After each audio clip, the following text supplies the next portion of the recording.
दोस्तों, भारत का इतिहास बहुत पुराना और धुंधला है, जिसको किसी के द्वारा लिखा या पढ़ा नहीं जा सकता। दोस्तों, भारत को समझना आसान तो बिल्कुल नहीं है, क्योंकि भारत के हर 10 किलोमीटर के बाद भाषा और बोली में अंतर देखने को मिलता है। भारत में बोली जाने वाली बोली की हम अगर बात करें तो हमें आज भी आंकड़ों में शायद आपको सही न बता पाएं। हमें किताबों में पढ़ाया जाता है कि 22 भाषाओं को संविधान में मान्यता प्राप्त है और भारत में कुल 122 भाषाएं बोली जाती है। लेकिन अगर आप केवल अपने क्षेत्र में ही ध्यान करोगे तो पाओगे कि यह आंकड़े कहीं झूठे लगते हैं। दोस्तों, अंग्रेज़ों से पहले हम इतने कमज़ोर कैसे थे कि मुट्ठी भर अंग्रेज़ों के द्वारा इतना बड़ा भारत देश इन अंग्रेज़ों के गुलाम हो गया। अंग्रेज़ों के आने से पहले भारत पर मौर्य, मुगल और मराठों का राज हुआ करता था। ऐसा क्या हुआ कि महान मौर्य सम्राट और मुगल मराठा की जहां तूती बोलती थी कि अचानक अंग्रेज आए और सब कुछ बदल गया और गोरों ने भारत पर 100 साल तक अपना राज किया। दोस्तों, उस समय का भारत सामाजिक, राजनीतिक और आर्थिक तौर पर बिल्कुल ही अस्त व्यस्त था और लोगों में आपसी मतभेद थे, जिसका फायदा इन गोरों को मिला। 24 अगस्त 1608 को व्यापार के उद्देश्य से सूरत के बंदरगाह पर अंग्रेजों का आगमन हुआ। थॉमस रो ने अजमेर के किले में जहांगीर से अपनी पहली मुलाकात की और 7 वर्षों के बाद सर थॉमस रो की अगुवाई में अंग्रेजों को सूरत में कारखाना स्थापित करने का शाही फरमान जहांगीर से प्राप्त हुआ। सूरत के बाद मुंबई में इन्होंने अपनी कंपनी को स्थापित किया। धीरे धीरे ब्रिटिश सेना ने भारत में पुर्तगाली, डच और फ्रांसीसी प्रतिद्वंद्वियों का मुकाबला किया और अधिकांश युद्ध जीते। धीरे धीरे उसने बंगाल के तटीय क्षेत्रों को भी अपने नियंत्रण में लिया। दोस्तों, थोड़े समय के बाद सर चार्ल्स ने सैन्य सहायता के लिए लंदन अपने सम्राट को पत्र लिखा, जिसमें बताया गया कि बंगाल के मुगल सम्राट औरंगजेब के भांजे नवाब खान कंपनी को काम में बाधा डाल रहे हैं और कर के लिए हमें परेशान किया जा रहा है। इसके बाद 1686 में 19 युद्ध तोपों से 200 तोपों और 600 सैनिकों वाला एक बेड़ा लंदन से बंगाल की ओर रवाना हुआ। मुगल बादशाह की सेना इस युद्ध के लिए पूरी तरह तैयार थी और अंग्रेजों को इस युद्ध में हार का सामना करना पड़ा और बंगाल से ईस्ट इंडिया कंपनी का पूरी तरह से सफाया कर दिया। औरंगजेब ने सूरत के कारखानों को भी बंद करवा दिया और मुंबई के कारखानों को भी बंद करवा दिया गया। कंपनी के कर्मचारियों को जंजीरों से जकड़कर पूरे शहर में घुमाया गया और उनको बुरी तरह अपमानित किया गया। दोस्तों, अब ईस्ट इंडिया कंपनी के पास केवल एक ही रास्ता था, वह था भीख मांगना। औरंगजेब आलम ने 1690 में कंपनी को माफ़ कर दिया। साल 1707 में बादशाह औरंगजेब की मृत्यु हो गई और मुगल साम्राज्य बिखरने लगा।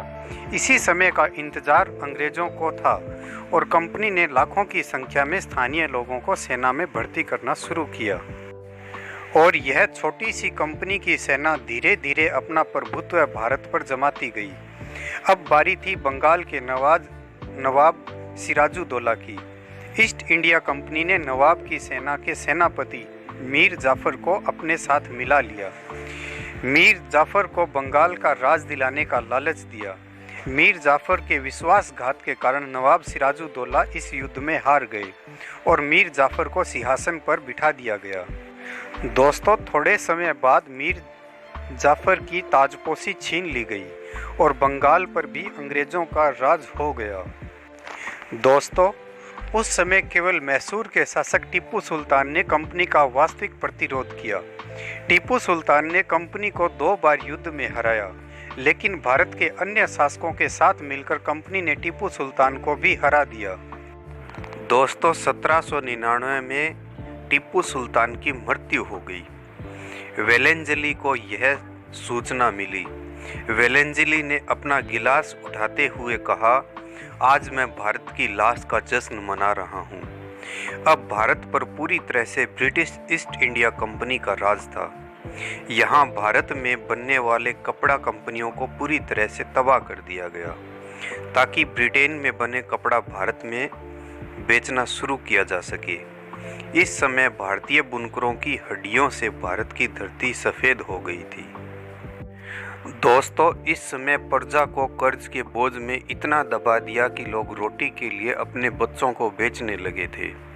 अब भारत को औद्योगिक प्रधान देश से कृषि प्रधान देश बना दिया गया ताकि ब्रिटेन में निर्मित सामान भारत में बेचा जा सके।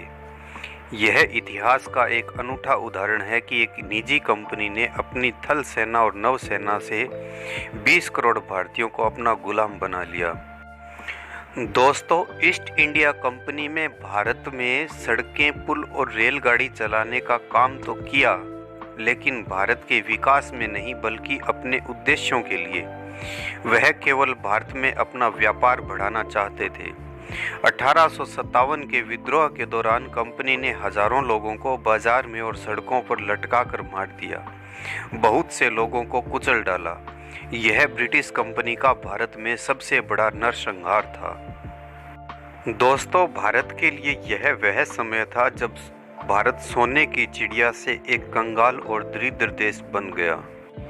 ब्रिटेन को जब यह पता चला कि यहाँ पर नरसंहार और लूटपाट का काम चल रहा है, तो ब्रिटेन की महारानी ने कंपनी की कमान सीधे अपने हाथों में ले ली।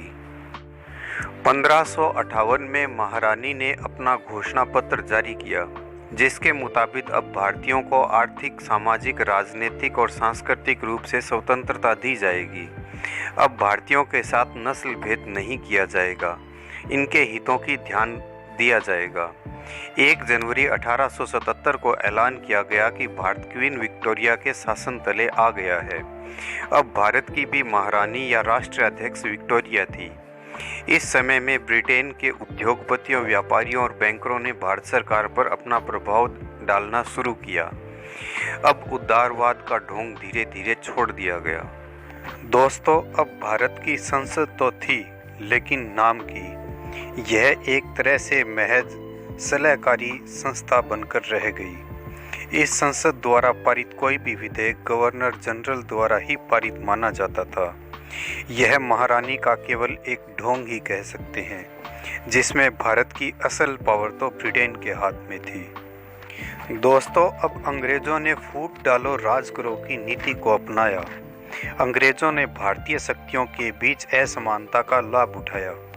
प्रांतों को प्रांतों के खिलाफ, जाति को जाति के खिलाफ, समूह को समूह के खिलाफ और हिंदुओं को मुसलमानों के खिलाफ करके भारत में फूट डालने का काम किया। अब धीरे धीरे भारत में स्वतंत्रता के आंदोलन तेज होते गए और दूसरी तरफ ब्रिटिश को दूसरे विश्व युद्ध में भारी नुकसान का सामना करना पड़ा और 15 अगस्त 1947 को भारत ब्रिटिश राज्य से आज़ाद हुआ। लेकिन शायद हमने आज भी अपनी पुरानी गलतियों से हमने ज़्यादा कुछ नहीं सीखा।